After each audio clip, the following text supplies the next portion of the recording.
vai falar sobre a família e os filhos. Edna Ferreira Lopes, psicóloga, analista bioenergética, supervisora e local trainer de análise bioenergética, arteterapeuta, presidente da Associação Pernambucana de Arteterapia, psicoterapeuta sistêmica de casal e família, desenvolve interlocuções entre terapia de casal e família, arteterapia e análise bioenergética, psicoterapeuta individual e de grupo com crianças, adolescentes e adultos na abordagem da análise bioenergética e na arteterapia, sócia diretora do Horizonte Desenvolvimento Humano, Clínica Escola e Pesquisa. Trabalhos publicados nesta área da terapia familiar são Segredos Familiares e seus desdobramentos na criatividade do sistema familiar, que é um artigo, e organizadora da publicação Família em Clínica, um encontro com análise bioenergética. Bom dia, quase tarde. Primeiro eu agradeço.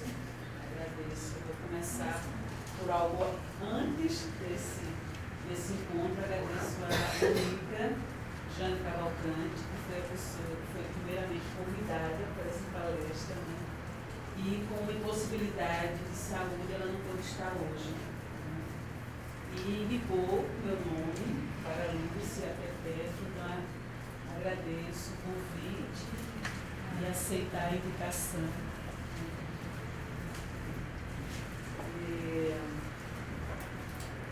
Foi muito bom o trabalho agora com a Fernanda, porque já me deu mais ground.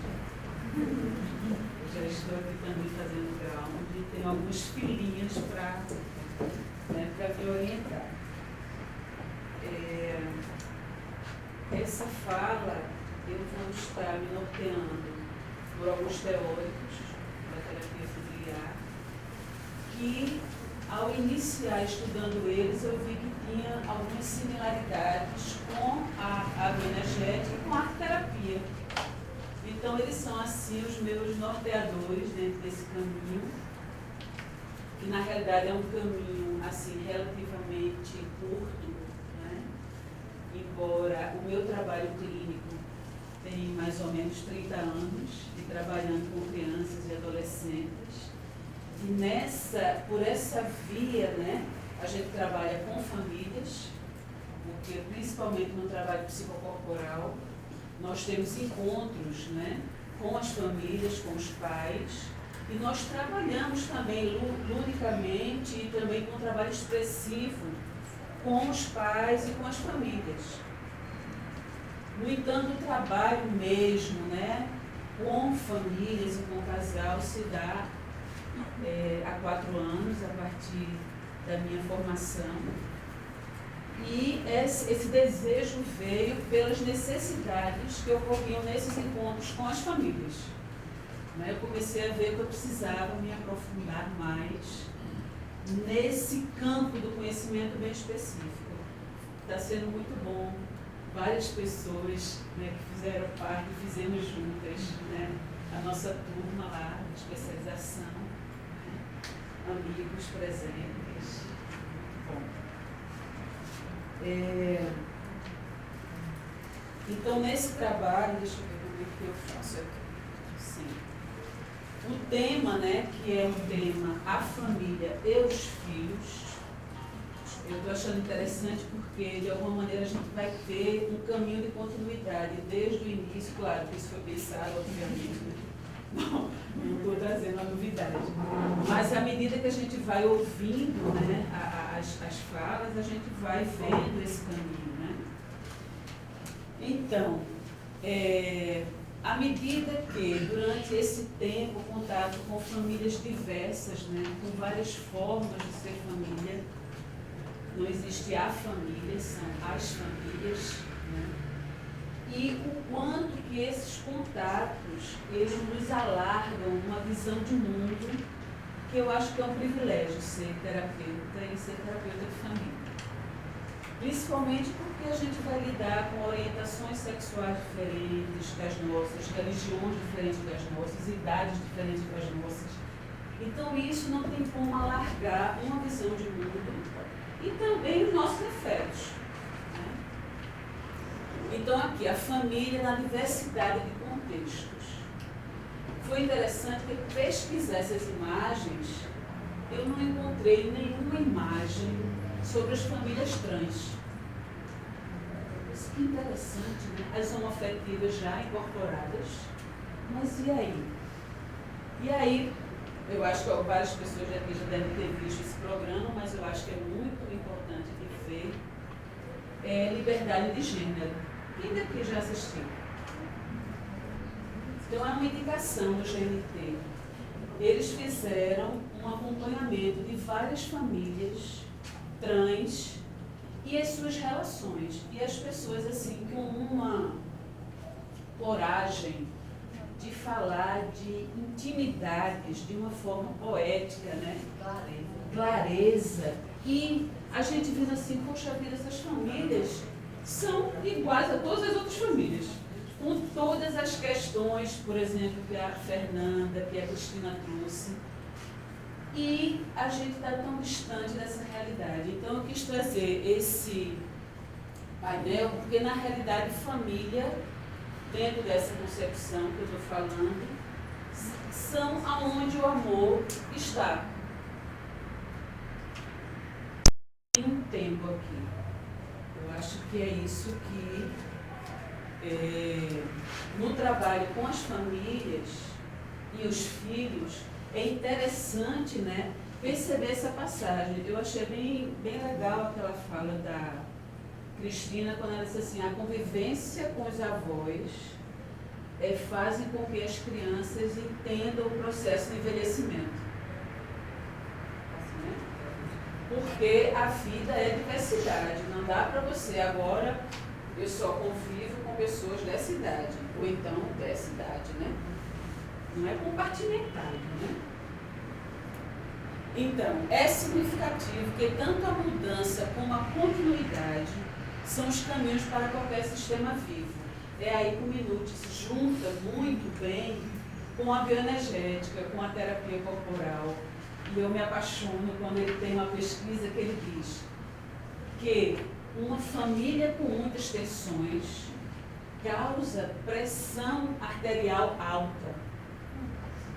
Gente, isso aí é circulação. Porque isso aqui é um campo. Então, o que acontece comigo acontece com quem está no meu campo, no meu sistema, né? E isso não é uma questão só mental. É uma questão também que está nas nossas vísceras. Né? O organismo familiar, como indivíduo humano, se move entre dois polos. Um polo representa a segurança do conhecido, a gente precisa de estrutura, mas o outro é a exploração necessária à adaptação e condições mutantes. Então ele vai falar que uma família muito rígida, ela pouco tem condição de adaptação às mudanças. E as mudanças vão ocorrer independente da nossa condição de adaptação. Né? Porque de repente agora diz assim, poxa vida, eu não casei com essa pessoa. Sim, as pessoas mudam, né? Dom Helder tem uma frase que eu gosto muito, ele diz, é preciso mudar muito para continuar a ser o mesmo. Eu acho esse paradoxo fantástico. Né? A gente não é uma linha reta, né? A gente é uma linha sinuosa, né? O outro é a exploração necessária à adaptação e condições mutantes.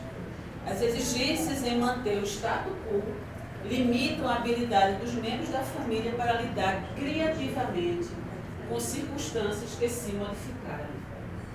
Bem, essa palavra criativamente é muito importante para mim, porque o processo criativo, e não estou falando de fazer arte, mas o processo criativo interno, ele é o contraponto da neurose. A neurose é tudo que está estagnado. Né? Então, se você pensa um rio, se você coloca uma trava e não há mais fluxo, começa a criar lodo, e daqui a pouco o rio morre. Né? Então, circulação, fluxo, significa processo criativo, no sentido de encontrar maneiras novas para o nosso dia a dia, para as dificuldades da nossa vida, que vai aparecer, né, de uma forma ou de outra. Bem, um dos objetivos da terapia é levar a família a um estágio de turbulência criativa. Interessante isso, né? Porque é sair daquela situação em que há a paralisação, o rio estagnou. Nesses momentos é quando a família ela percebe que os recursos que ela tinha para lidar com as suas questões não estão funcionando. Né? Então, assim, como a Fernanda falou, o disco, né, numa linguagem, eu acho que aqui quase todos entendem, o disco está arranhado. Né? Ou então eu estou correndo atrás do rabo. Eu não estou conseguindo ver mais nada além disso. E aí é esse momento que o rio parou e começa a estagnar. Né? O desenvolvimento normal da família inclui flutuação, períodos de crise e resolução no nível mais alto de complexidade. Novamente, o Minute é muito interessante porque flutuar significa que eu possa me abrir para mudanças e para perceber que a vida necessita disso, né? Mas ele fala assim, períodos de crise, não é se manter na crise, né?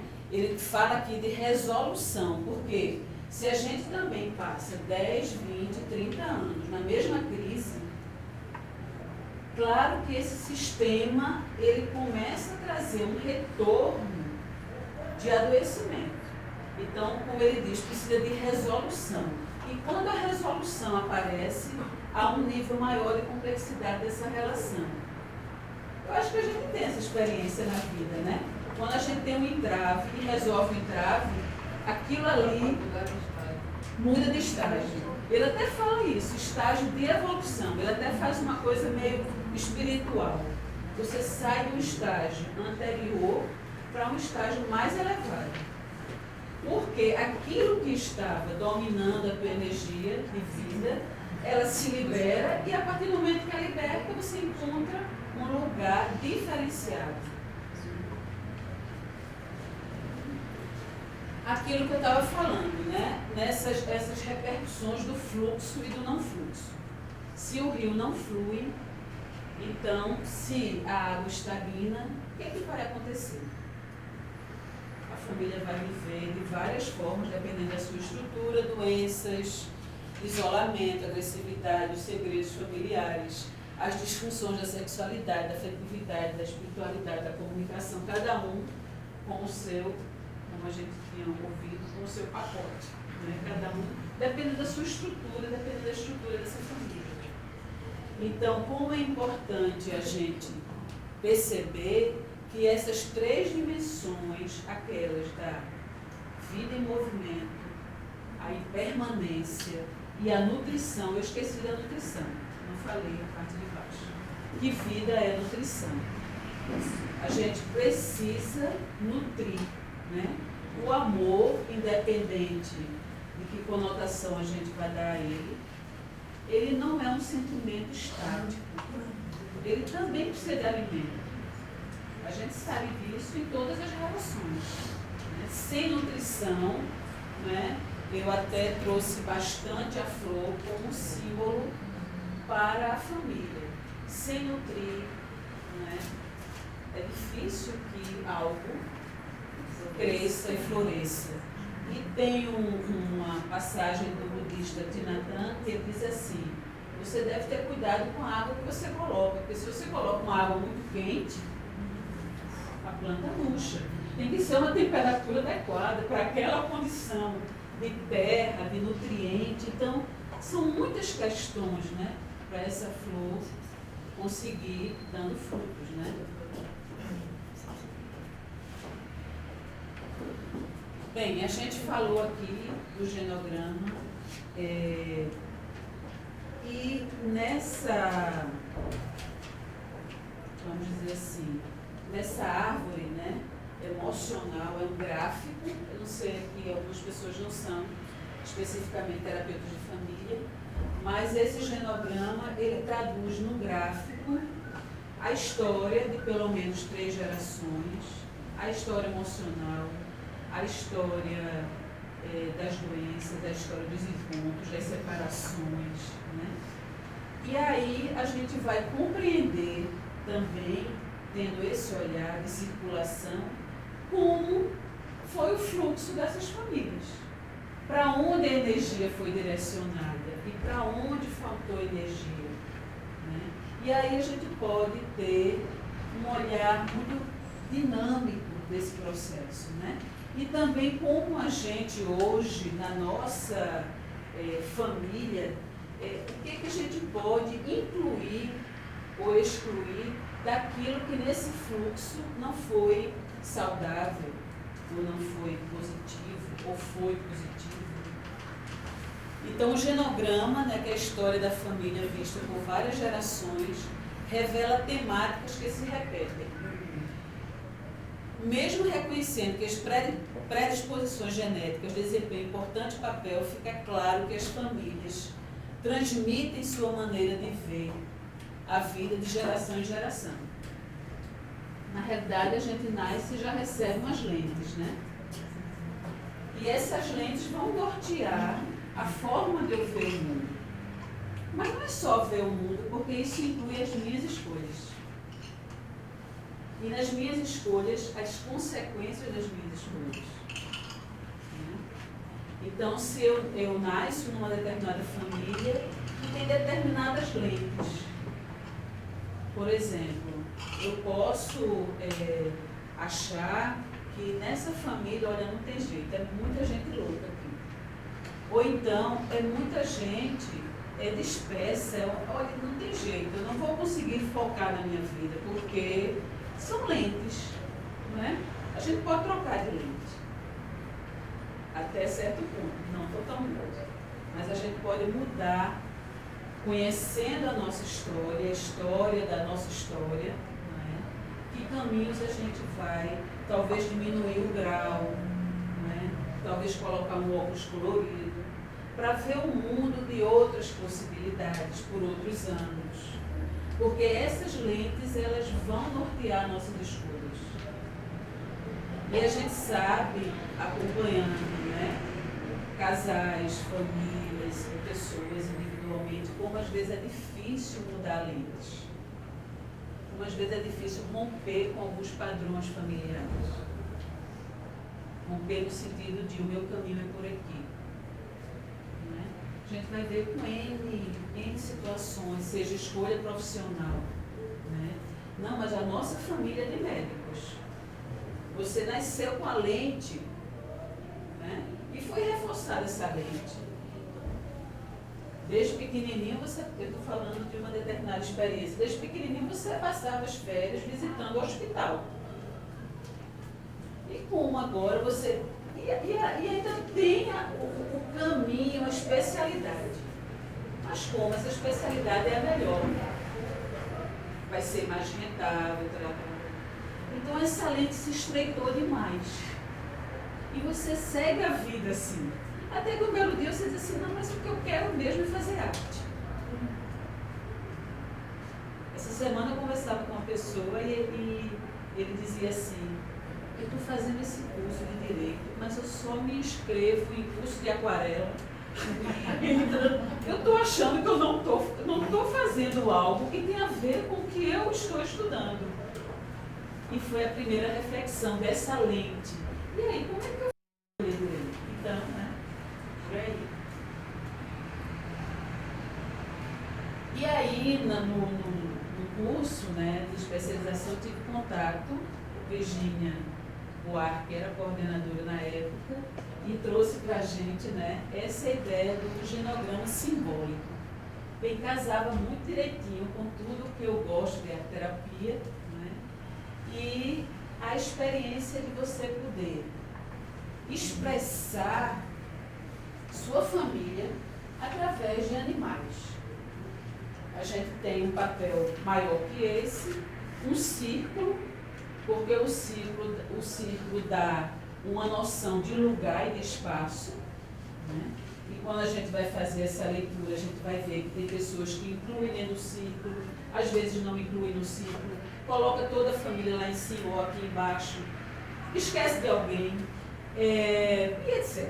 Então eu achei interessante trazer só como exemplo, né? Isso foi feito na mesma sessão, as 3 pessoas juntas, e cada um teve o seu papel e ia fazer o seu desenho. Tem coisas muito interessantes aqui. Aqui a mãe se colocou como um burro de carga, expressou o marido, né? Expressou o marido como um felino e o filho como um peixe. Aqui é interessante, né, primeiro ver, estão indo nessa direção, né? A gente tem que trazer só algumas pequenas coisas. Aqui o pai foi interessante porque ele não entendeu a questão e ele se colocou enquanto pessoa. Né? Depois ele olhou um pouco, não tem essas coisas quando ele está fazendo arte, olha assim de lado, deixa eu ver aqui. Mas ele se colocou como colocou aqui a mulher como uma leonina, uma leoa. Aqui, aqui ele como um dinossauro e o filho como uma lagarta. Foi muito interessante, comparando com ela se sentir um burro de carga. Não é fácil levar um dinossauro em cima. Veio para um leão, né? Ele está em cima, né? Não está No desenho ele está em cima. E aqui foi interessante porque, ó, felino, né? E felino foi o pai, a formiga foi a mãe, que é trabalhadora. A gente tem essa, né, noção de, pelo menos ideia de formiga, ela trabalha assim. E, aliás, aqui é o pai, como o bicho preguiça, aqui a mãe e aqui ele.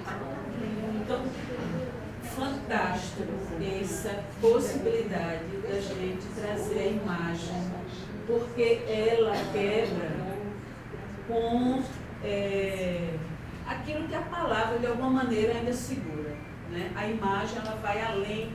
A gente, mas eu queria dizer isso, não queria dizer aquilo, mas a imagem está ali. E vamos falar da imagem. Não precisamos ficar só nas palavras, né? A imagem, o corpo. E a partir daí, desses encontros e pensando o genograma simbólico, eu também pensei numa representação expressiva da família. Não necessariamente é um genograma, mas aqui tem algumas formas, com alguns materiais arte-terapêuticos, de expressão da família.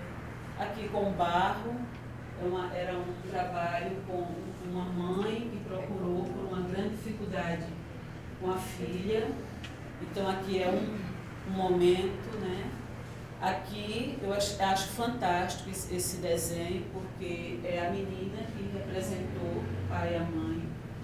E isso me lembra assim, porque a gente diz assim, olha, eu não vou desenhar porque eu não sei desenhar. Né? Mas isso aqui é uma prova incrível, né? Porque o pai tem toda uma estrutura corporal. Mas aqui e aqui não. Então, que significados tem isso? E aí a gente abre para falar a partir daquilo que está ali. Não é porque eu não sei fazer a perninha como se é gordinha, sei lá, né? É interessante, né? Tem muitas coisas. Aqui também aquela ideia do simbólico, mas a partir do barro. A construção com barro dos animais. Aqui com o material de fitas. Esse tema desse trabalho é os laços que me unem, foi a pessoa que deu essa titulação. E aqui foi muito interessante essa família, representar a família assim. Aí entrou a empregada de uma delas quando era criança. Gente, uma família que a gente pode dizer assim, realmente aglutinada. Tinha pessoas de várias gerações dentro dessa caixa. Né? Muito, muito interessante. E aqui eu trouxe essa artista plástica, Ana Maiolino, que ela faz um trabalho de representações sobre família.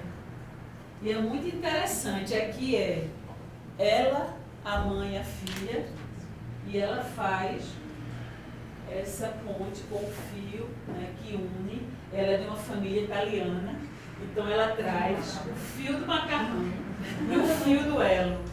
E a nutrição. Uma família, certamente, se a gente fosse, né, eu estou aqui deduzindo coisas, que o alimento, porque a boca une, né, e dá movimento. E aqui ela também, ela faz, aqui ela é Ana, certo? Ela está aqui, num lugar muito bem, né, pontuado. Aqui são os irmãos, a mãe e o pai. Então é muito interessante também uma forma de fazer um genograma, vamos dizer assim, artístico, livre daquele, mas que nos diz muito, né? Nos diz muito do lugar, da presença, onde eu me coloco. Meu pai está onde, minha mãe está onde, né? O espaço onde eu estou, né? Um espaço bem significativo. Então, no mundo do adulto, algumas escolhas são muito fortemente influenciadas pelas lentes que construímos ou herdamos a partir da cultura familiar que estamos ligados.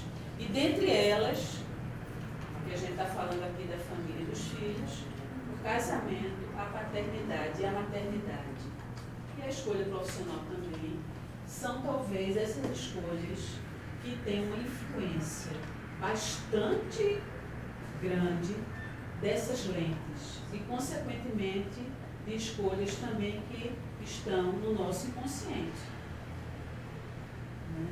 Tem um livro que eu gosto muito, que é Os Parceiros Invisíveis. E ele vai tratar exatamente dessa escolha inconsciente do parceiro. Essas lentes, elas estão introjetadas em mim.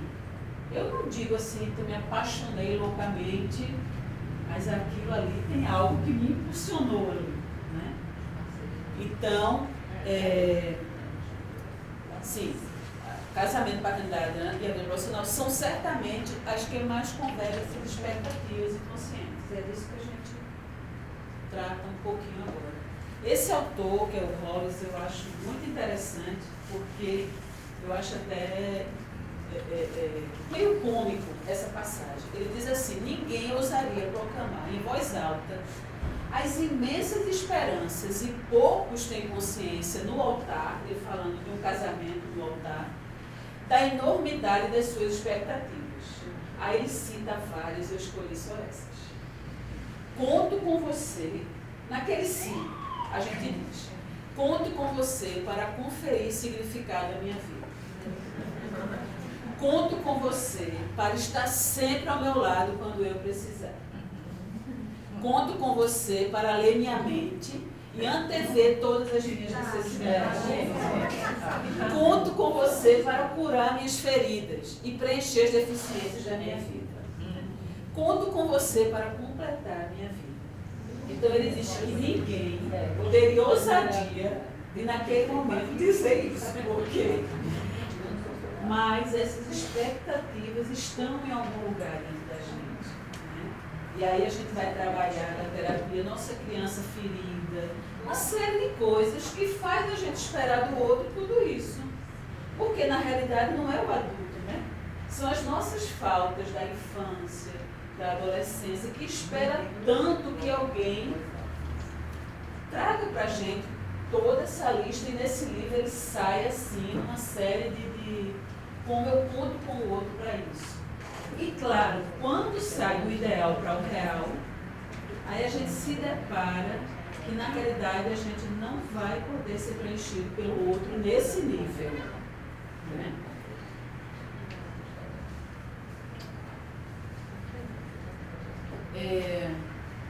E aí, assim, como a gente está falando da família e os filhos, também é interessante como o papel da paternidade e da maternidade, ele também é muito cheio de expectativas, né?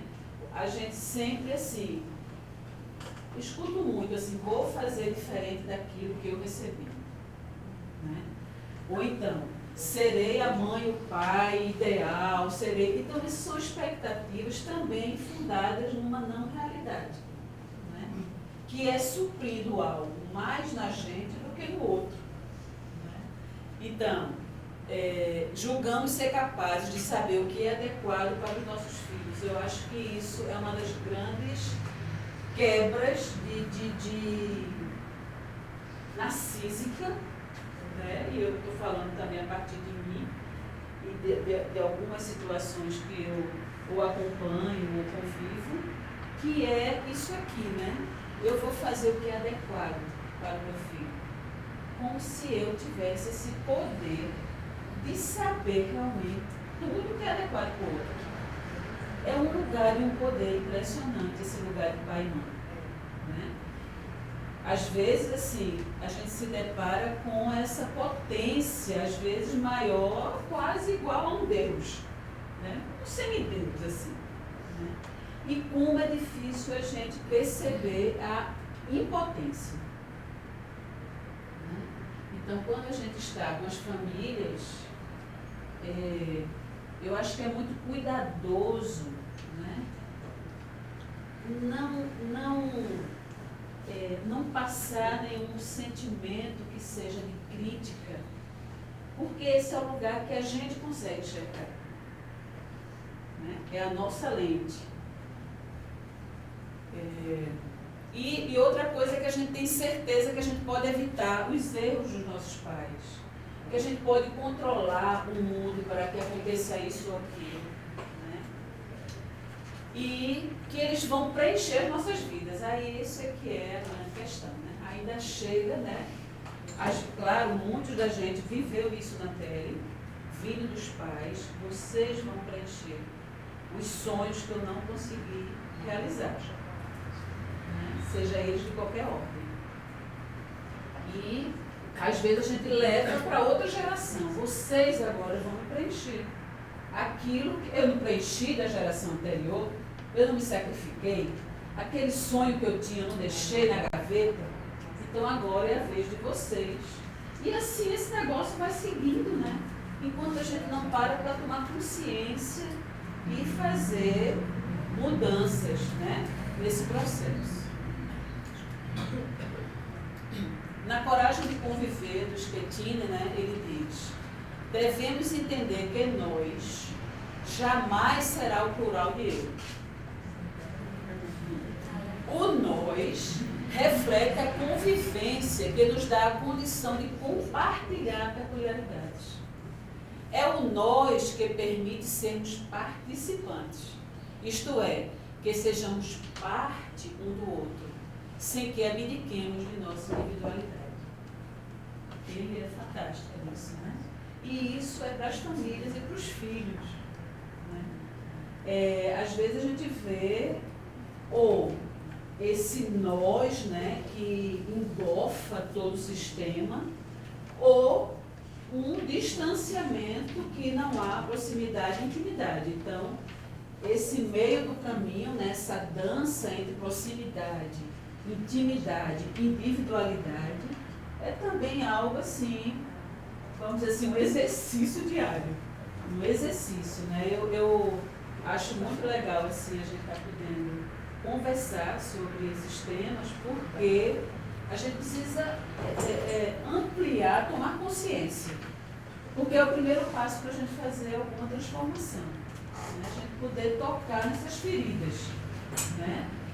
Sair de uma postura assim, esse lugar do terapeuta, né? que veio, que... Não, estamos aqui todos nessa mesma estrada. Né? Os índios dizem que estamos na estrada vermelha. Significa uma estrada da terra mesmo. Não estamos no céu ainda, estamos na terra. Então, na terra a gente tem de tudo isso.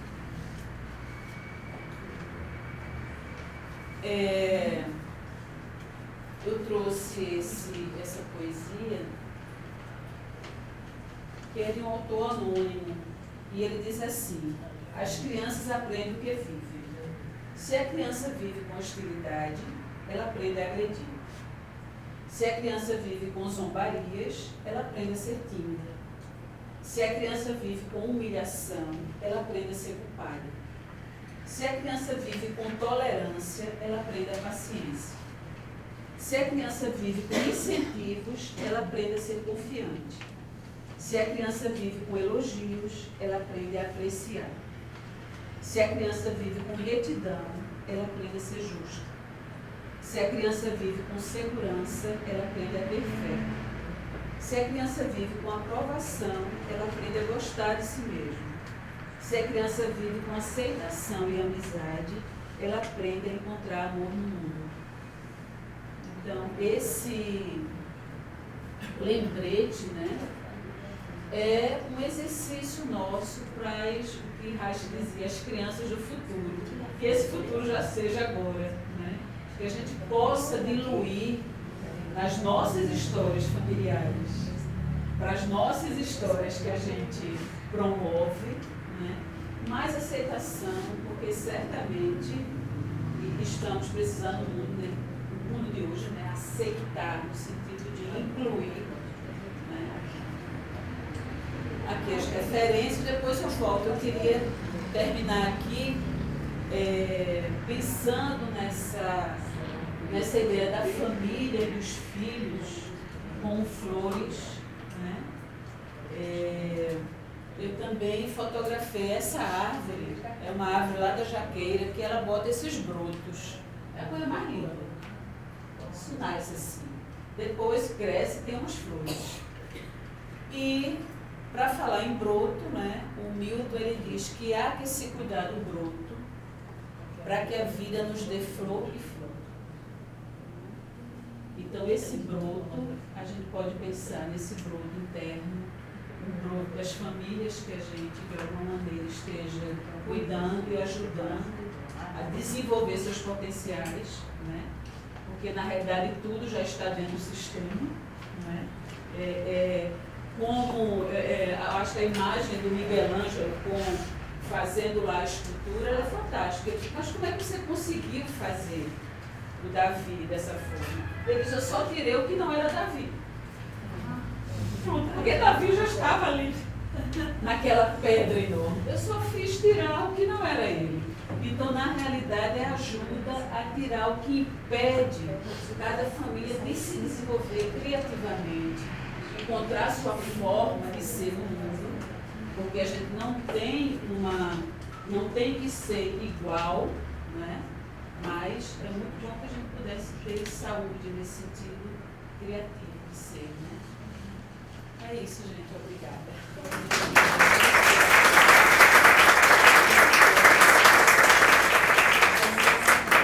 A gente tem alguns minutinhos, se vocês quiserem fazer alguma pergunta para ela.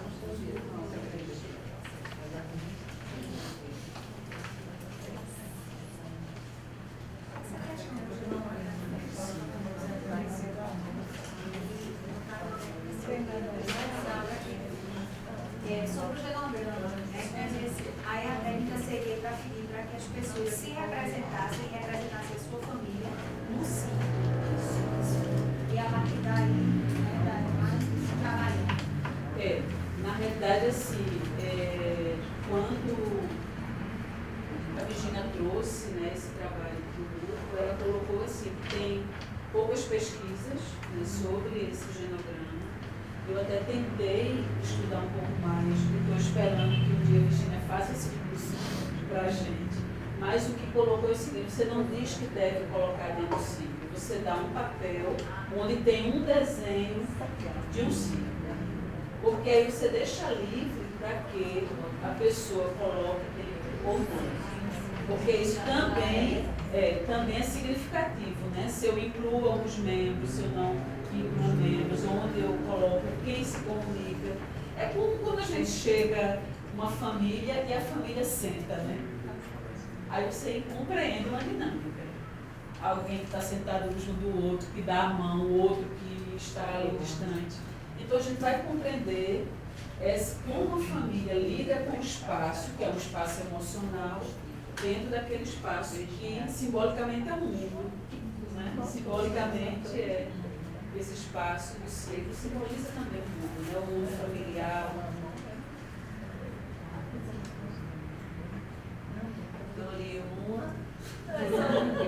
Eu queria só fazer um comentário, né? Uma pergunta. Se ficou na minha mente a imagem desse genograma simbólico, né?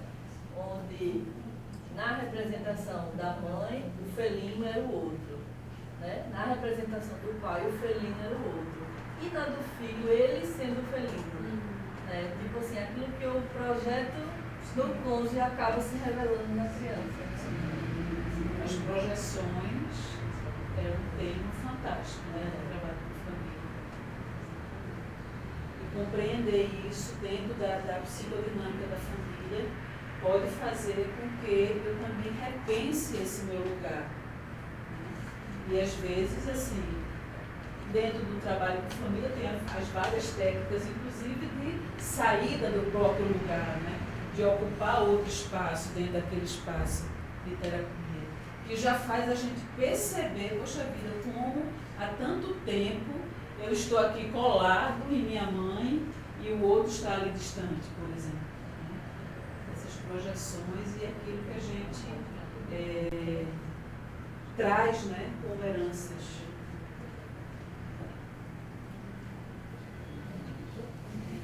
Bom, então, a gente agradece essa queridíssima também. Foto